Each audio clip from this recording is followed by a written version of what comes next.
રૂપિયા, ગાડી, બંગલા, આ તો બધું છે ને મોટા શું કહું, ખાલી મારો ભક્તિનો એડો લાગે ને અને હાચી મારી પ્રીત જાગે ને એટલે આ તો તમારા શરણમાં વગર માગે મેળ દઉં.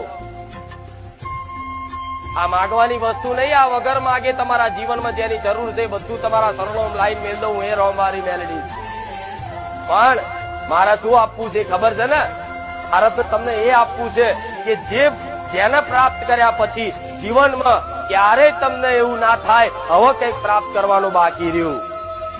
તમારે શું જોઈએ? એટલું બધું સુખ જોઈએ, એટલું બધું સુખ જોઈએ છે કે માં સુખ આપી દે એટલું બધું કે અમે ક્યારે માગીએ જ નહીં, સુખી થઈ જઈએ કાયમ માટે.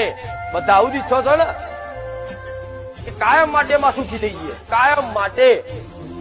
તો કાયમ માટે સુખી થવાની પ્રાર્થના મન માતાને કરી હોય ને તો કાયમ માટે તમને સુખી કરવા, પણ કાયમ માટે સુખી કોણ રાખશે? તમારી ઘરની કુળદેવી.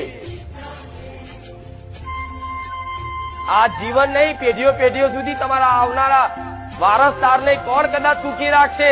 તમારી કુળદેવી, તમારી પેઢીઓની માતા. મારે એ શીખવાડવું છે.